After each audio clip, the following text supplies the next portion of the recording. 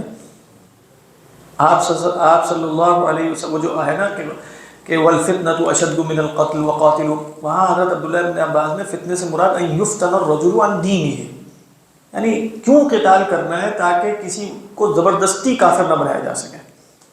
اصل میں قتال کی علت شروع میں یہی بیان کی گئی تھی. تو لیکن آپ آئے کیوں ہیں, قطع نظر اس کے کہ آپ کو ریاست ملے نیا نہ ملے, آپ کے پاس اتنے لوگ جمع ہوں جو جہاد کر سکیں, یہ وہ کام ہے جو آپ نے ہر صورت میں کرنا ہی کرنا ہے. اس میں کوئی وہ نہیں ہے. یہ آج بھی ہوں گے, یعنی رسول اللہ صلی اللہ علیہ وسلم کی جو امت کے وارثین علماء ربانیین ہیں ان کا بھی ہر زمانے میں کرنے کا کام یہی ہے. ہر زمانے میں نہ انہیں ریاست ملے گی, نہ ہر زمانے میں وہ قتال کر سکیں گے, نہ ہر زمانے میں وہ اس صاحب اختیار ہوں گے, لیکن ہر زمانے میں یہ فرض منصبی چاہے اوپر انگریز بھی آ کے بیٹھ جائے تو رہے گا نا کہ یتلو علیہم آیاتہ ویزکیہم ویعلمہم الکتاب والحکمہ. جیسے رشیا میں لوگوں نے چھپ چھپ کے بالکل. دیکھیں یتلو علیہم آیاتہ میں جو مفہوم ہے نا, دیکھیں تعلیم کتاب الگ بتائی, یتلو علیہم آیاتہ الگ بتائی. تو علماء نے کہا کہ اس سے معلوم یہ ہوا کہ قرآن کی آیات یعنی نظم قرآنی یعنی الفاظ قرآنی فی نفسی ہی مقصود ہے. یعنی اگر یوں کہا جاتا ہے والذی بعث فی الامیین رسولا یعلمہم الکتاب, تو ہم کہتے ہیں کتاب کی تعلیم قرآن مجید.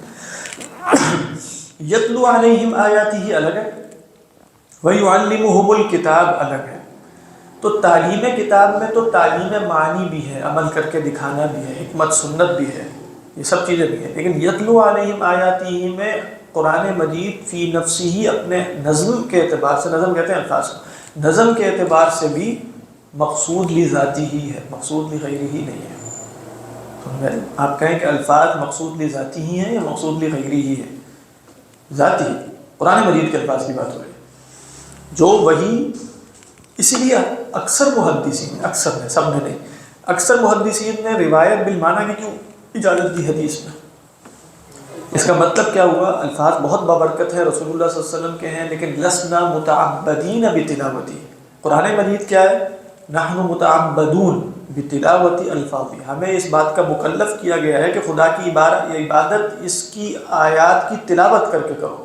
مجرد تلاوت آیات, چاہے فہم ہو یا نہ ہو, الفاظ کی تلاوت فی نفسی ہی مقصود ہے. یتلو علیہم آیاتی, یہ بات میں قرآن مجید نہیں ہے اس طرح کا کہ آپ لوگوں کو یہ تعلیم دیں کہ اصل چیز جو ہے وہ معنی ہے تو ٹرانسلیشن ہی صرف پڑھ لیا کرو اور الفاظ سے.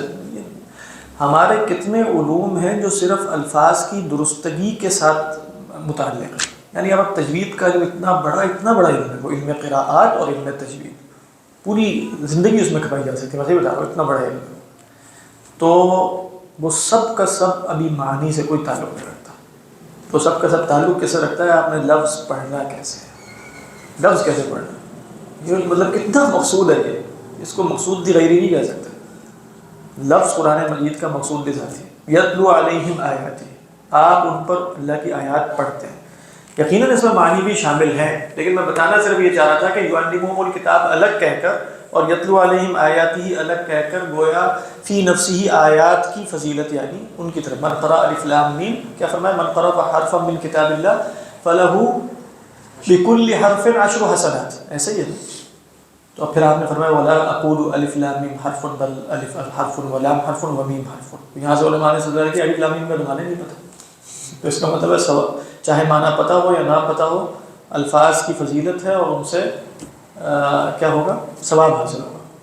اس میں سے اجمیوں کے لیے بھی جن کی زبان عرب نہیں ہے ان کے لیے بھی کتنے فائدہ نکل آتا ہے۔ بالکل بالکل، اس میں دیکھیں آپ، یہ دیکھیں کہ مطلب جیسے اس سے یہ بھی بات پتہ چلی کہ قرآن کو صحیح پڑھنا، اس کو سیکھنا، یہ بھی مقصود تجوید، جس کو آپ کہتے ہیں تجوید ہے، لہن جلی سے پاک ہونا، یعنی ہمیں یہ پتہ ہے ایگزیکٹ، مطلب بغیر کسی شبے کے، قطع اور یقین کے ساتھ، کہ اگر میں تجوید کے اصولوں پر قرآن پڑھوں گا تو میں ویسے ہی پڑھ رہا ہوں جیسے اللہ کے رسول صلی اللہ علیہ وسلم نے پڑھا تھا۔ بس یہ بات ذہن میں رکھیے، یعنی ابھی بھی میں 1500 سال بعد اس کو ویسے پڑھ سکتا ہوں جیسے اللہ کے رسول، مراد اللہ کے رسول جیسا کون پڑھ سکتا ہے؟ مراد یہ کہ انہی اصولوں کے تحت۔ پھر علماء یہ کہتے ہیں اس یقین کے ساتھ کہ سیدنا جبرائیل نے بھی ایسے ہی پڑھا ہے، اللہ کے رسول صلی اللہ علیہ وسلم کو سنایا ہے نا، اور اس یقین کے ساتھ کہ حضرت جبرائیل کو اللہ نے بھی ایسے ہی عطا کیا۔ تو جب آپ یہ پڑھ رہے ہوتے ہیں تو گویا آپ پوری اس چین میں ہوتے ہیں، یہاں سے لے کر خدا تک، یعنی جب آپ قرآن مجید کو صحیح ادب آداب اور تجوید اور تلاوت کے ساتھ پڑھتے ہیں تو یہ ڈائریکٹ جیسے خدا نے پڑھا جو اس کے شان کے مطابق ہے، الفاظ تخلیق کر کے جو بھی، اسی طرح میں پڑھا، اور یہ خدا سے لے کے یہاں تک سند جڑی ہوئی ہے تجوید کی۔ آپ نے بھی کسی قاری سے تجوید سیکھی، اس نے اس سے وہ رسول اللہ صلی اللہ علیہ وسلم تک ہے، اور پھر سیدنا جبرائیل، اور اس طرح۔ تو ہم جو غنّے کرتے ہیں اور اخفاء کرتے ہیں، ہو سکتا ہے کوئی شخص کا یہ پتہ نہیں کہاں سے قرآن نے نکال لی، کہیں سے نہیں نکال لی، تواتر سے ثابت ہے۔ اب یہ نہیں ہوگا کہ اخفاء اب میں امیین ہے تو ہم کہیں هو الذی بعث فی الامیین، تو نہیں، میم کے اوپر شد ہے، اس طرح تو نہیں پڑھا جائے گا هو الذی بعث فی الامیین رسولا، غنّہ بھی ہوگا، اور پھر آپ کہیں گے رسولا، کیا پڑھیں اس کو؟ ملا کے پڑھنا ہے، کیسے پڑھنا ہے؟ رسولا منہم پڑھیں یا ملا رسولا منہم، وہ آپ کو کون سا اخفاء شفوی کہتے ہیں، جو بھی ہے تجوید میں اقلاب ہے یا اخفاء شفوی ہے۔ تو رسولا منہم، منہم میں آپ کو پتہ ہے کہ منہم نہیں پڑھنا، یہ سب رسول اللہ صلی اللہ علیہ وسلم کے طریقے پہ پڑھ رہے ہیں۔ تو تجوید کو اگر اس نیت سے سیکھیں اس میں بڑی فضیلت ہے۔ یہ عام جو عربی زبان ہے اس کے قواعد اس کے قواعد بالکل نہیں ہیں، اگر رسولاً منہم، ہاں بالکل، جیسے حدیث بھی بیان کریں گے گفتگو بولتے ہیں، اس میں یہ نہیں کہ منہم یا رسولاً، وہ تو اصلاً تو وہ تنوین کے ساتھ پڑھتے ہیں رسولاً منہم، یعنی جب عام عرب بول چال کر رہے ہیں تو رسولاً اس طرح کچھ بھی نہیں، کوئی بھی نہیں بولتا۔ سر کنورسیشن جو تھی ہمارے نبی محمد صلی اللہ علیہ وسلم کی، وہ جب وہ آیات بتا رہے ہیں تو اسی طرح پڑھ کفار مکہ کو، یا بالکل، علماء نے یہاں یہ بھی بتایا یتلو علیہم، یہ نہیں کہا یقرأ علیہم آیاتہ، وہ تلاوت کا بیان ہو رہا ہے، اور کہا کہ بھی تلاوت جو ہے نا وہ تلاوت کتب الہیہ کے ساتھ خاص ہے، جیسے آپ کہیں اقرأ الروایہ، تو میں یہ تھوڑی کہوں گا اتلو الروایہ، اتلو تو یتلو علیہم کا مطلب ہے آپ ان کو سناتے تھے، یعنی یہ نہیں کہ آیات سنائی ہیں، آیات کی تلاوت کر کے سناتے تھے۔ پھر اللہ کے رسول صلی اللہ علیہ وسلم تہجد میں پڑھتے تھے، نمازوں میں پڑھتے تھے، یہ اخنس ابن شریق اور یہ ابو سفیان رضی اللہ تعالیٰ عنہ اور جہل، جو ابو جہل ہے، یہ سننے نہیں آتا۔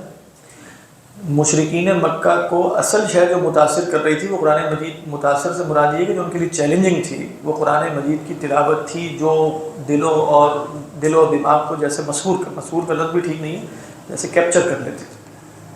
بالکل یہی مسئلہ تھا، لا تسمعوا لهذا القرآن والغوا فيه لعلكم تغلبون، لعلكم تغلبون کا مطلب ہے کہ اذا سمعتم القرآن فستكونون مغلوبين، اذا اردتم ان تبقوا غالبين فلا تسمعوا القرآن، وَإِذَا سَمِعُوا مَا أُنزِلَ إِلَى الرَّسُولِ، علماء نے کہا ان کو زبان عربی بھی ٹھیک نہیں آتی تھی، یہ جو آیت ہے حبشہ سے، وَإِذَا سَمِعُوا مَا أُنزِلَ إِلَى الرَّسُولِ تَرَى أَعْيُنَهُمْ تَفِيضُ مِنَ الدَّمْعِ مِمَّا عَرَفُوا مِنَ الْحَقِّ، تو بہرحال قرآن مجید کے الفاظ فی نفسی ہی مقصود ہیں، اسی لیے یہ علم قرات ہے، اسی لیے قراء اللہ میاں نے پیدا کیے بڑے بڑے، اور یہ سب کچھ جو ہے قرآن پڑھنے کا ایک فن ہے، لیکن اس میں بھی بہت گمراہی آ گئی ہے اب فی زمانہ، اور یہ اس میں اور غنا میں کوئی فرق نہیں رہ گیا، اور ایسے عجیب و غریب فضول قسم کے لوگ آ گئے ہیں جنہوں نے بالکل کر جیسے نوحے میں گا رہے ہوتے ہیں اس طرح قرآن مجید پڑھنا شروع کر دیا، اور یہ جو ہے وہ اس وقت ایرانی تو بہت ہی بیڑا غرق کر رہے ہیں، جو وہاں بیٹھ گئے نا کچھ آ کے بالکل شیطانی ماحول بنا کے قرآن مجید کی تلاوت شروع کر کے اور آگے اور پیچھے،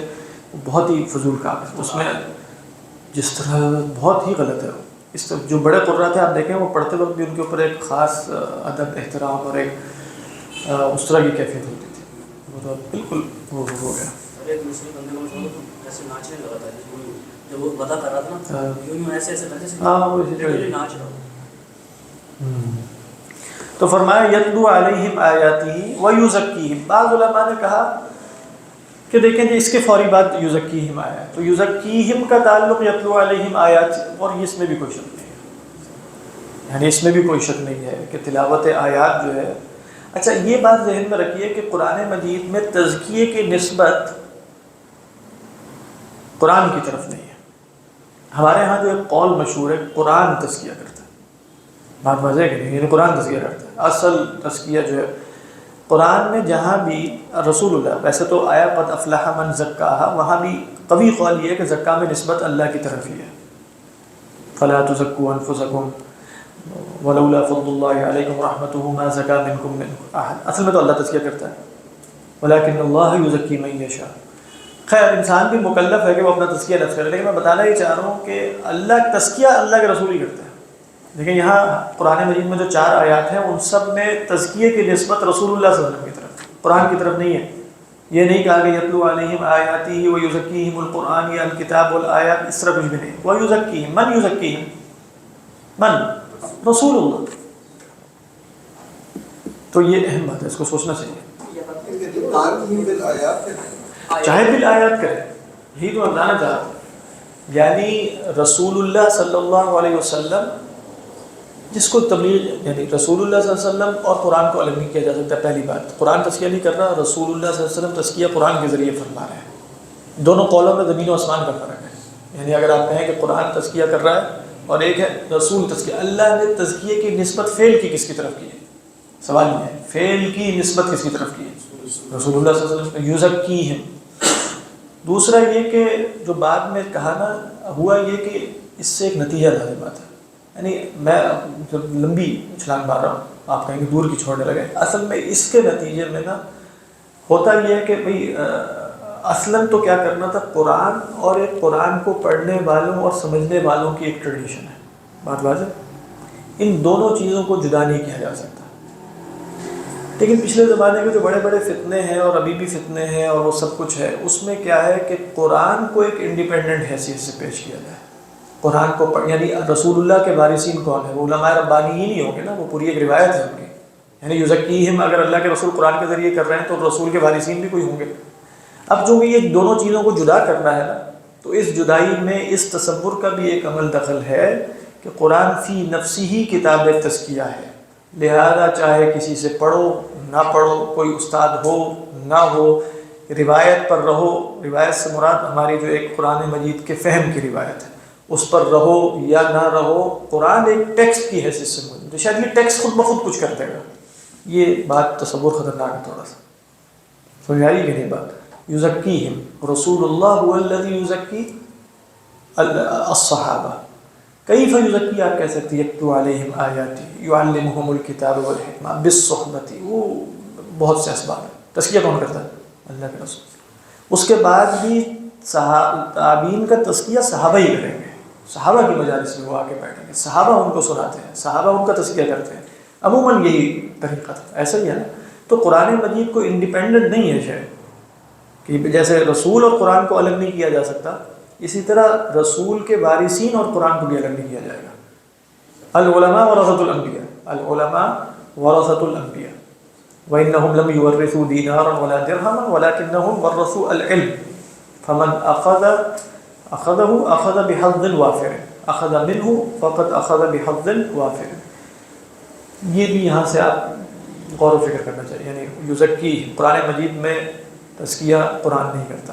اللہ میاں نے کہیں قرآن کی طرف تزکیے کی نسبت نہیں کی، رسول اللہ کرتے ہیں صلی اللہ علیہ وسلم. لہذا کتاب اللہ اور رجال اللہ، تبلیغی جماعت ہے کتاب اللہ اور رجال اللہ. وہ بولتے ہیں کہ ہاں کتاب اللہ، لیکن کتاب اللہ کے ساتھ کون ہے؟ رجال اللہ. یہ بات درست ہے ویسے فی نفسی اگر آپ دیکھیں. ہاں اس کے انطباقات اور تطبیقات میں اختلاف ہو سکتا ہے، کون رجل اللہ ہے کون رجل اللہ نہیں ہے، لیکن بات تو درست ہے. یعنی ایک ہے کتاب و سنت اور ایک ہے کہ کتاب اللہ اور رجال اللہ، یہ دونوں بھی ہیں. اب آپ دیکھیں جدید فتنے جتنے بھی ہیں نا، ابھی جو ہم کل پرسوں باتیں کر رہے تھے اس میں بھی آپ دیکھیں گے کہ قرآن کو کسی طرح کاٹنا ہے رسول اللہ صلی اللہ علیہ وسلم سے پوری جڑی ہوئی روایت سے، یعنی یہاں سے لے کر اوپر تک جڑی ہوئی ہے. چاہے آپ اس میں اس سے جڑیں یا نہ جڑیں، لیکن کتاب ایک الگ ہے. پھر وہی قرآن اور حدیث، ٹیکسٹ، بس ٹیکسٹ ہے. ان دی اینڈ بات وہی پہنچ جاتی ہے، ٹیکسٹ.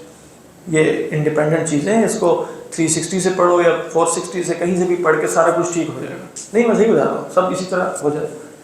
یہ تصور درست نہیں، یہ تصور درست نہیں. امام راضی بڑھ کے مارتے رہے ہیں، پوری روایت ایسے ہی ہے، سب بونگے تھے اور کسی کو کچھ پتہ ہی نہیں تھا.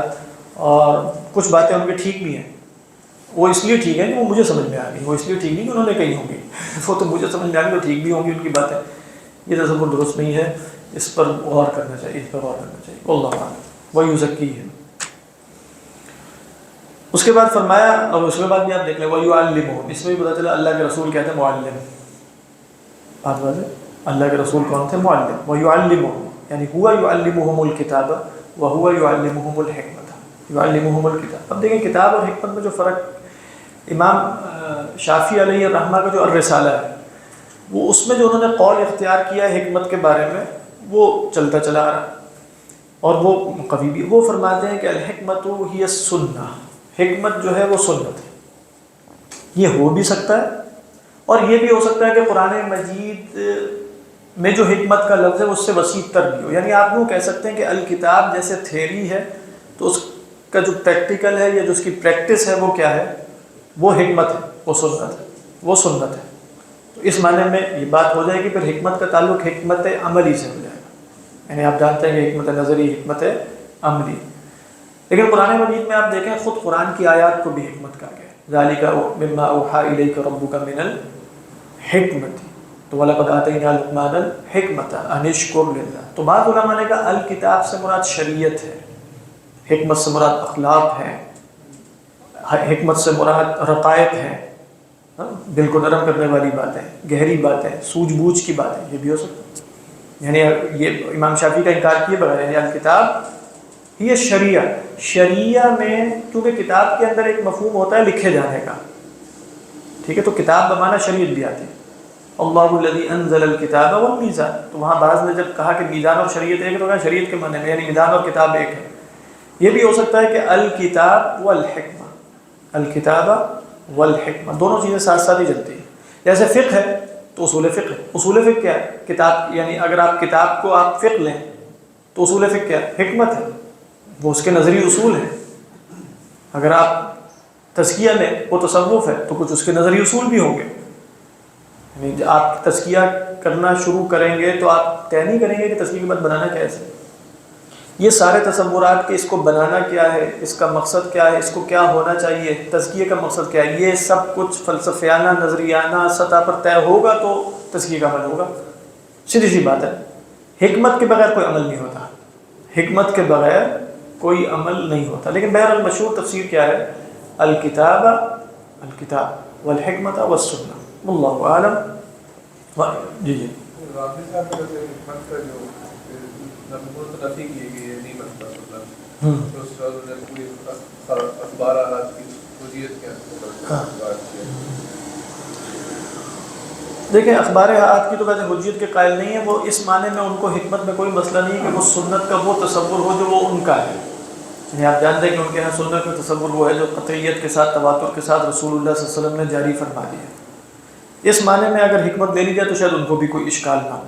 لیکن اگر آپ حکمت اس معنی میں لیں گے کہ اس سے مراد خبر احاد ہیں، پھر یقیناً ان کو ہاں مسئلہ ہوگا.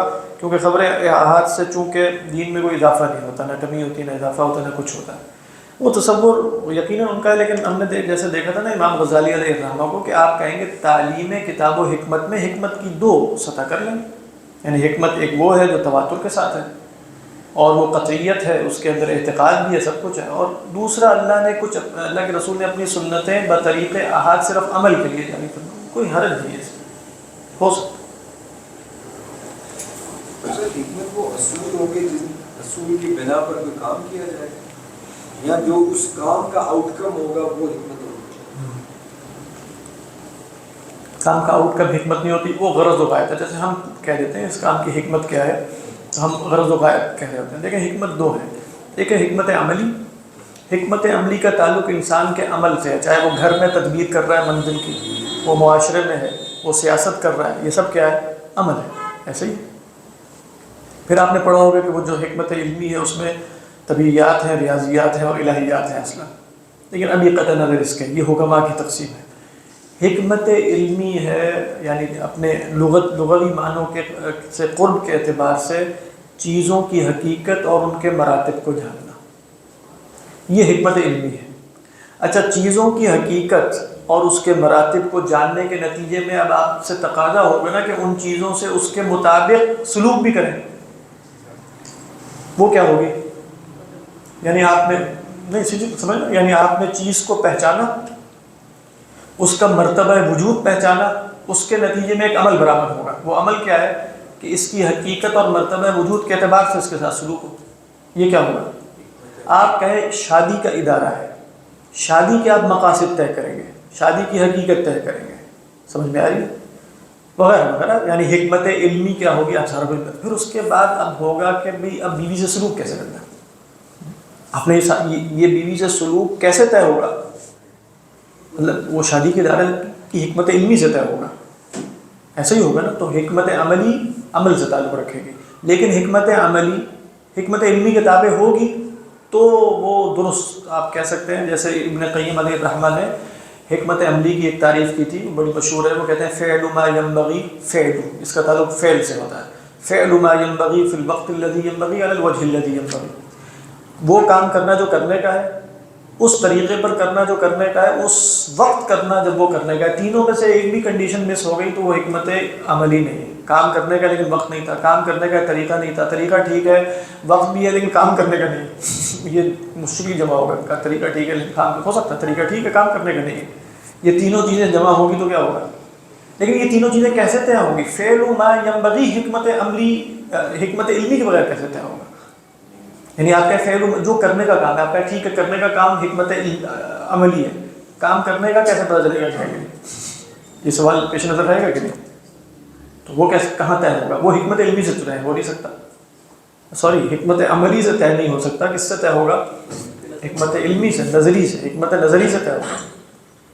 یہ ہے حکمت کے اندر لغوی معنی کیا ہے؟ ہا کاف میم کا جو مادہ ہے اس کے اندر پختگی کا مفہوم، احکم رأیہ، احکم رأیہ کا مطلب اپنی رائے پختہ کی، احکم عملہ، اس لیے آپ دیکھیں یہ جو حکامہ ہے نا، حکمت حکمت نہیں حکمت، یہ گھوڑے کی جو لگام ہوتی ہے جو آگے، اس کو بھی حکامہ کہتے ہیں، وہ روک کے رکھتا ہے، کیونکہ ان سب لفظوں کے اندر روکنے کا، حکم کے اندر منع کا مفہوم بھی ہے، حکم القاضی ای منع من ان ينتهك الحکم، تو حکم کے اندر پختگی ہے، عقل کے جتنے بھی الفاظ ہیں نا ان سب کے اندر روکنے کا مفہوم ہے، عقل کے اندر آزادی کا مفہوم ہی ہوئی، یعنی عقل کے لفظ کے اندر روکنے کا مفہوم، عقل ہو اس کا مطلب یہی ہے، اور کیا ان فی ذلک لآیات لأولی النہی، اس کا بھی یہی مفہوم ہے، حل فی ذلک قسم لذی حجر، حجر یہ بھی عقل کو کہتے ہیں، اس کے اندر بھی رکنے کا مفہوم ہے۔ ابھی ہم کون سے لفظ پڑھ رہے ہیں؟ حکمت، اس کے اندر بھی بس ایک لفظ ہے جس کے اندر رکنے کا مفہوم نہیں ہے، اس کے اندر پینیٹریشن کا مفہوم ہے، جس کو میں ابھی حکمت علمی کہہ رہا ہوں، وہ کیا ہے؟ لب، الباب،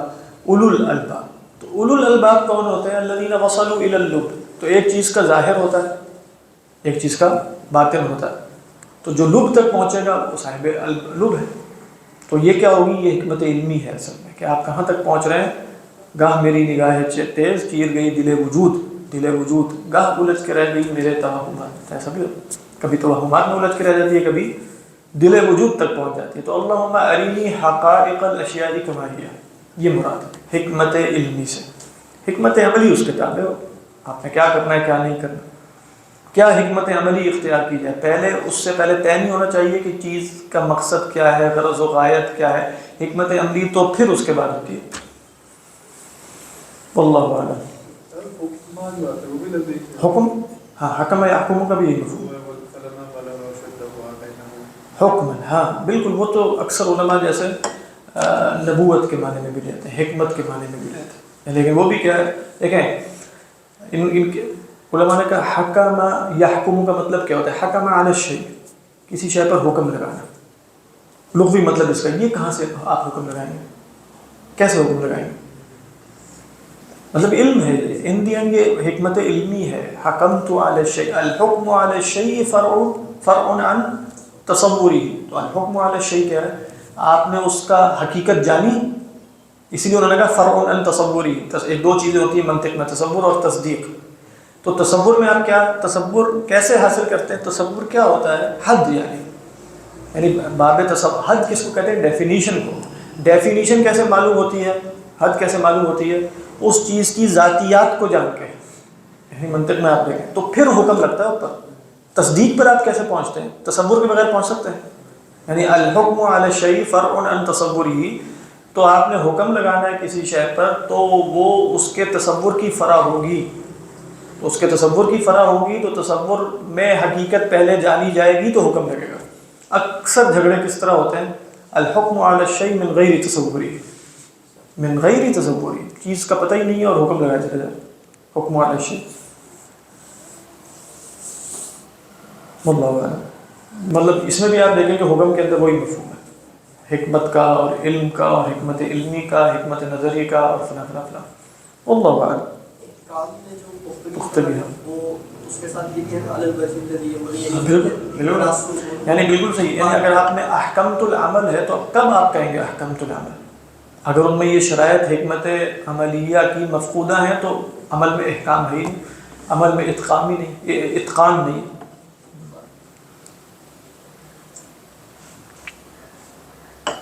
کتاب احکمت آیاتہ ثم فصلت من لدن حکیم، بھی احکام ہے.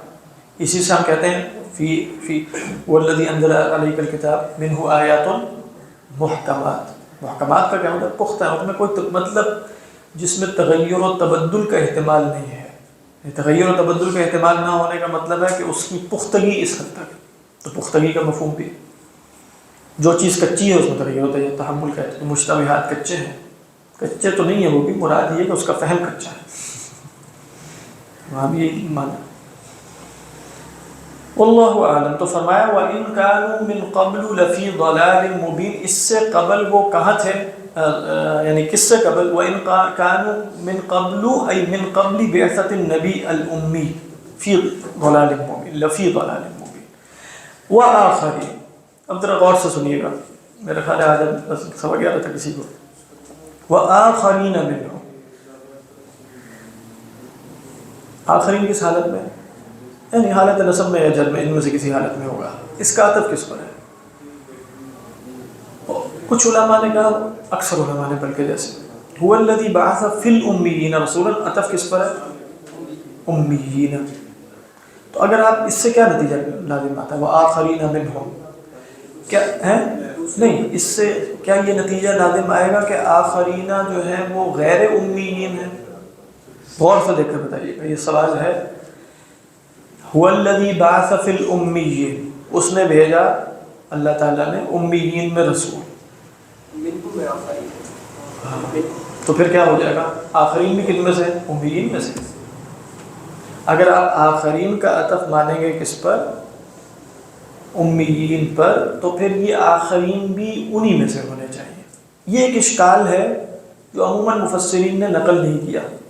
جیسے امام راضی نے بھی کہا کہ وہ الذی اس میں بھی ہو سکتا ہے اور دوسرا بھی ہو سکتا ہے فلم کا. اور پھر حدیث سب وہی نقل کرتے ہیں. حدیث وہ مشہور ہے، صحیح بخاری کی ہے، مسلم کی، کہ کننا جلوسا، سیدنا ابو ہریرہ فرماتے ہیں کننا جلوسا عند رسول اللہ صلی اللہ علیہ وسلم فنزل علیہ الجمعہ او فنزلت علیہ سورۃ الجمعہ. اور اس میں آپ صلی اللہ علیہ وسلم نے پڑھا والذی وآخرین منهم فقلنا من هم یا رسول اللہ، من هم یا رسول اللہ. حدیث میں فراجعہ 3 مرات، 3 دفعہ حضرت ابو ہریرہ نے، جس نے بھی سوال کیا کہ یا رسول اللہ من ہم، تو آپ نے جواب نہیں دیا. تیسری کے بعد آپ نے جواب دیا اور آپ فرماتے ہیں سیدنا ابو ہریرہ وفینا سلمان، ہمارے درمیان سلمان فارسی بھی تھے. تو آپ نے ان کی طرف اشارہ کر کے کہا کہ لو کانت الحکمت فی الثریہ، اگر حکمت جو ہے وہ یہ صحیح روایت ہے، لو کانت الحکمت فی الثریہ لنالہ رجال من قوم ہادہ، اس کی قوم کے کچھ لوگ وہاں تک بھی پہنچ جائیں گے. حکمت، عجیب بات ہے، حکمت کا لفظ بھی آ گیا. تو ان کی قوم میں، اور آپ دیکھیں ویسے جو ایران کے اندر اصحاب حکمت پیدا ہوئے وہ کہیں پر نہیں. آپ بڑے بڑے جتنے نام لے کے گزر جائیں وہ سب ایرانی ہیں. رازی سارے ایرانی ہیں، توسی سارے ایرانی، غزالی ایرانی ہیں. اکثر بڑے بڑے نحو کے مطلب محدثین میں، اس لیے تو یہ پرویز کہا کرتا تھا کہ یہ اجمی سازش ہے. عجم کی، عجم سے مراد کیا ہے؟ یہ حدیث جو آ گئی ہے نا ہمارے درمیان جمع کر کے، اور یہ سب اصل میں اصحاب فارس کی سے، یہ سجستان سے یہ آ گئے، ترمذ سے وہ آ گئے، سب کہاں ہیں اصل میں؟ تو یہ بخاری چلے تو ماوراء النہر کے ہیں لیکن وہ بھی قریب نہیں ادھر کے. تو یہ ترمذ ہو یا سجستان ہو یا نسابی غالباً ادھر ہی ہے، یہ سب وہیں سے آئے، ایرانی ہیں. کتنے مولا تھے جو ایرانی تھے. تو خلاصہ یہ ہے کہ آپ صلی اللہ علیہ وسلم نے جیسے فرمایا کہ اس میں یہ لوگ بھی شامل ہیں. کون لوگ شامل ہیں؟ اصحاب فارس، حضرت سلمان فارسی کی قوم کے لوگ بھی شامل ہیں. تو اس سے معلوم کیا ہوا کہ وہ تو امی نہیں ہے، یعنی امی اس معنی میں نہیں ہے کہ جو عرب کا معنی ہے امی کا. لہذا اگر آپ کہیں گے وآخرین منہم تو یہ ایک اشکال بن سکتا ہے. اس اشکال کو زوردار طریقے میں ابن عاشور نے بیان کیا علیہ الرحمہ.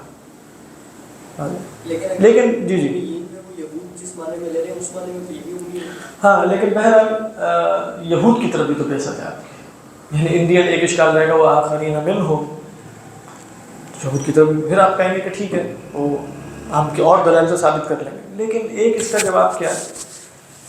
میں نے یہ دیکھا نہیں، میں نے تفسیریں دیکھی کہ کسی نے اس طرح صراحتاً کہا، لیکن جیسے امام راضی اور بہت سے علماء کو کوئی اشکال نہیں ہوا کہ اس کا عطف امیین پر، جو اشکال ابن عاشور علیہ الرحمہ کو ہو رہا ہے. ایسا لگتا ہے جیسے حضرت تھانوی نے بھی غالباً یہی ترجمہ کیا ہے. یہ بتانا ذرا کہ بھیجا ان کی طرف ترجمہ کیا ہے والذی بعث فی الامیین، اور دوسروں کے لیے بھی نہیں والذی بعث فی الامیین، ہاں وہی ہے جس نے ناخواندہ لوگوں میں تم ہی میں سے ایک پیغمبر بھیجا. ٹھیک ہے. اصل میں دیکھیں جو بات مجھے سمجھ میں آئی ہے نا وہ یہ ہے کہ یہاں فی الامیین سے مراد الی الامیین لیا جا رہا ہے. وہ منہم ہے اللہ کے رسول، وہ آگے سے بتا دیا ہے، یعنی والذی بعث فی الامیین رسولا من این ہوا منہم، انہی میں سے ہیں. تو یہ فی اور الی ایک دوسرے کی جگہ آ سکتے ہیں، آ سکتے ہیں، کوئی مسئلہ نہیں. اولم ینظروا الی، اولم ینظروا فی، دونوں درست ہیں. اور حروف جارہ اصحاب نحو کی کثیر تعداد کے ہاں ایک دوسرے کی، اگر آپ یہاں الی کا معنی لے لیں کوئی اشکال نہیں رہے گا. نہیں سمجھ آ رہی؟ یعنی آپ کہیں او آخرین منہم، یعنی ہوا مبعوث الی آخرین منہم، اور ہم کی ضمیر کہاں لے جائیں گے؟ جن پر یتلو علیہم آیاتی، جو ابن عاشور علیہ الرحمہ نے حل پیش کیا ان دی اینڈ پورے کا، وہ میں بھی بتاتا ہوں. لیکن وہ پورا حل اگر صرف الی لے لیا جائے تب بھی حل ہو سکتا ہے. لیکن انہوں نے جو حل پیش کیا وہ بھی سمپل ہے، اور وہ امام راضی نے بھی ذکر کیا. وہ یہ کہ آپ اس کا عطف جو ہے نا وہ ان ضمائر پہ لیں، یتلو علیہم آیاتہ، آپ ان پر پڑھتے ہیں وہی. اور پھر آپ کہیں گے وہ آخرین منہم میں آپ کہیں گے آخرین من الذین یتلو النبی صلی اللہ علیہ وسلم علیہ. اب منہم سے مراد من الامیین نہیں ہے، من الذین سیزکیہم رسول، من الذین سیعلمہم، من الذین یتلو علیہم. ان میں کچھ دوسرے بھی ہیں، اب وہ دوسرے امی نہیں ہیں. تو عموماً یہاں علماء نے بیان کیا ہے کہ آخرین میں ہم آپ سب شامل ہیں اللہ کے فضل سے. آخرین میں آپ کہیں پھر آخرین منہم ہے تو لم یزکیہم رسول اللہ، من سیزکیہم، وہی بات. وہ اسی طرح اللہ کے رسول نے تعلیم و کتاب حکمت دی ہے نا، تو ہمیں اللہ کے رسول نے صلی اللہ علیہ وسلم نے ڈائریکٹ تو نہیں دی نا. تو آپ نے کچھ وارثین چھوڑے ہوئے وہی دے رہے ہیں، تو آپ نے وارثین چھوڑے وہی تذکیہ بھی کرتے ہیں. ان دی بات وہی وآخرین منہم. آج تو جمعہ ہے، اس کو انشاءاللہ مکمل کر لیں. ہاں وہ کیا لکھیے ذکر توضیح مقام کی ہے کہ احادیث کا اثر قانونیین پر ہے تو ترجمہ ظاہر یہ ہوگا کہ اور دوسروں میں بھی، لیکن چونکہ ظرفیت آخرین کی بوجہ عدم موجودیت ان کے ذاتوں کے صفتاً یعنی اسلاماً ظاہر نہ تھا، اور مقصود معنی معنی یعنی ابھی تک وہ ظاہر اسلام نہیں لائے تھے بہت سے جو اور مقصود معنی فی سے اجلی ہے، یعنی کے لیے ترجمہ کیا وہی یہی بات یہ عجیب ٹھیک